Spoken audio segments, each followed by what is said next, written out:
and he also spoke Hindi, Russian, English, Nepali and Newari.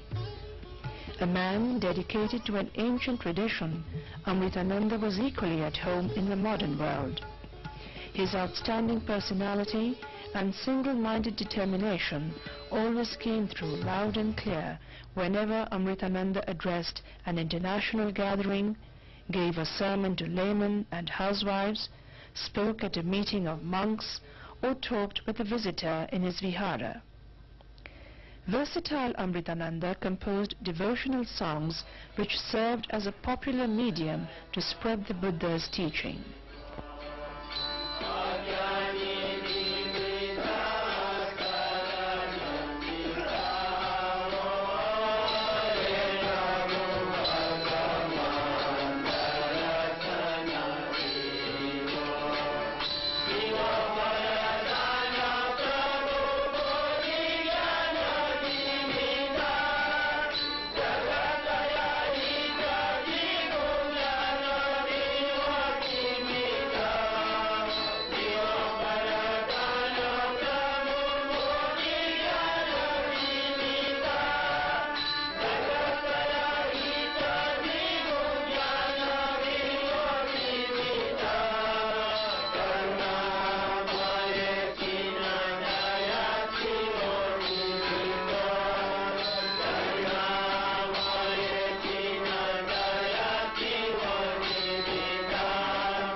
The World Fellowship of Buddhist Conference was held for the second time in Kathmandu in 1986.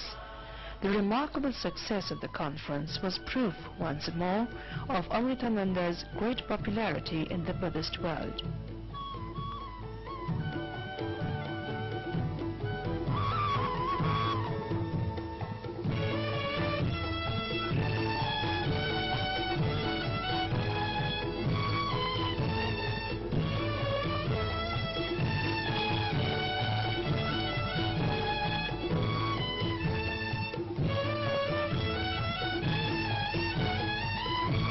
Fellowship of Buddhists has chosen Nepal as the venue for the 15th World Buddhist Conference. It is only befitting that the conference is being held in Nepal, in the land where Buddha was born, and a country which wishes itself to be a zone of peace. While Lumbini, at the time of the birth of Prince Siddhartha in 623 BC, was a garden lying in the border principality of the Sakyas and Koryas. In May 1988, despite a medical history characterized by 3 heart attacks, he went on an arduous trek to Sholakumbu, perched at an altitude of 12,000 feet at the base of Mount Sagarmatha, Mount Everest.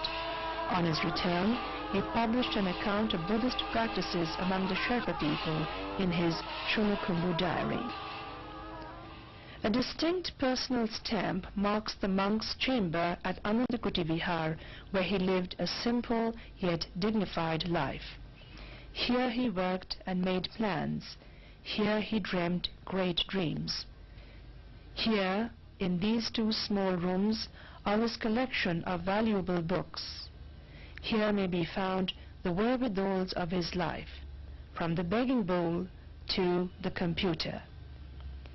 At one point, when his great patience seems to have worn out and his abundant energy spent, he wrote over his doorway in his mother tongue Newari the following lines: I must not be lazy. nor say wait. 2 years have passed, yet I must be patient and pursue my task with diligence. In 1950, while historical changes were taking place in Nepal, Amritananda led the first Nepalese delegation to an international conference, the first conference of the World Fellowship of Buddhists in Colombo.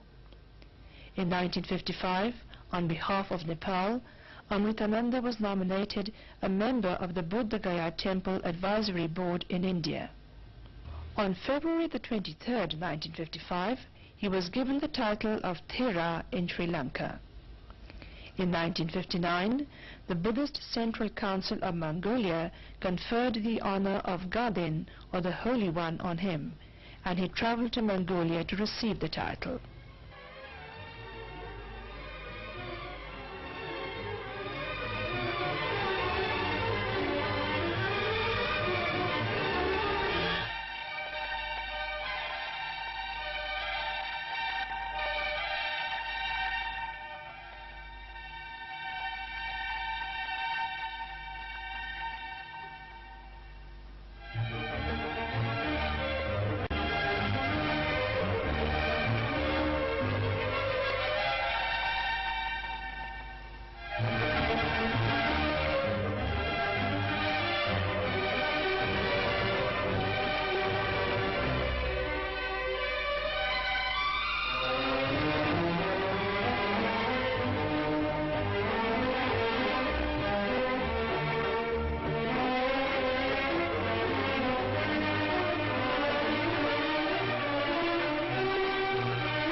In 1968, King Mahendra conferred on him the Gurkha Dakshin Bahu.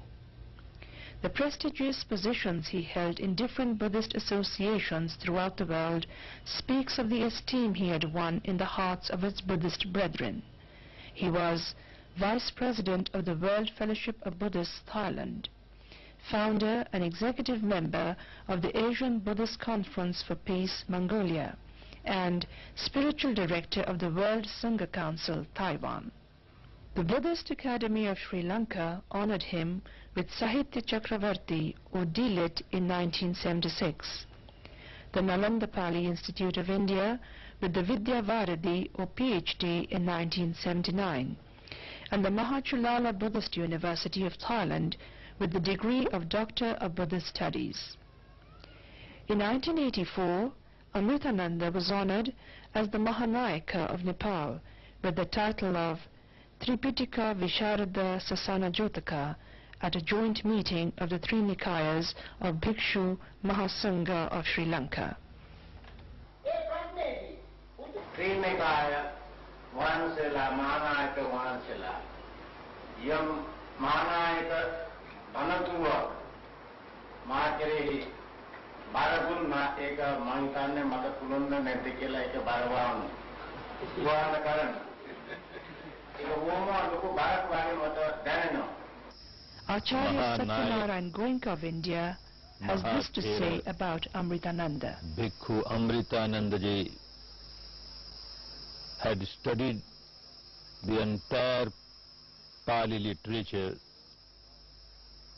which is so enormous, containing all the words of Buddha, the commentaries, the sub-commentaries.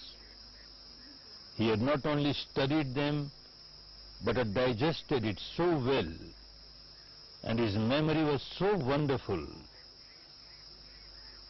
It was a great treat to discuss with him some fine points of Buddha's teachings, as his understanding was so deep. Not only pariyatti, but he had great interest in patipatti also, in the practice of vipassana, the teaching of Buddha. He himself took a course of vipassana and encouraged large number of bhikkhus and anagarikas and lay upasakas, upasikas to take vipassana courses. He was really a wonderful person, I found him a living encyclopedia of Buddha's teaching. Amritananda was a tireless traveler, speaking on behalf of Nepal for the Buddhist cause and for peace in the world. In North Vietnam, he met President Ho Chi Minh, in China with Vice Premier Marshal Chen Yi, and in Mongolia with Chairman Tsedenbal. In India, he met Panchen Lama of Tibet, Prime Minister Jawaharlal Nehru, and Indira Gandhi. The President of Sri Lanka, R. Premadasa, remained a lifelong admirer of Amritananda. During a visit to Thailand in 1974, he had an audience with His Majesty King Adilyathej Bhumibol. He also had meetings with the Thai Prime Minister as well as the Supreme Patriarch of Thailand.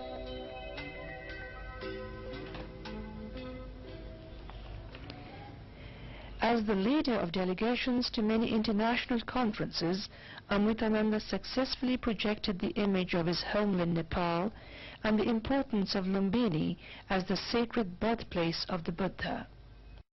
He was at home everywhere and with everyone, not only among men of religion. He had friends in lands as different as America and Siberia. In Japan, he walked many a morning down village streets with his begging bowl. When in Mongolia, he went down a coal mine in Ulaanbaatar, dressed in a miner's outfit. He appeared on television and took part in radio programs. His interviews were published by popular newspapers in different countries. Apart from his popularity as a preacher of religion, he was reputed as a blunt speaker who minced no words if and when the situation demanded. He gave his last public speech at a huge gathering in Kathmandu on June the 30th, 1990, when he spoke about the lack of political freedom in Nepal and how for the last 30 years, yoked under the Panchayat rule, the breath of political emancipation had been stifled. A wish Amritananda had long cherished was fulfilled by his followers and friends on October the 4th and 5th, 1990 at Anandakutivihar at a two-day religious function. To celebrate the 50th year of his Upasampada or higher ordination, the first day, a Sangayana Dharmadeshana or an exposition of Buddhist teachings and disciplines was held. The next day, there was a Kalpavriksha or great almsgiving. It was a memorable gathering of Theravada, Mahayana and Vajrayana monks, nuns, priests and laymen and laywomen. In this way, Bhikkhu Amritananda was remembered after his departure from this world. His going has left a void in the national and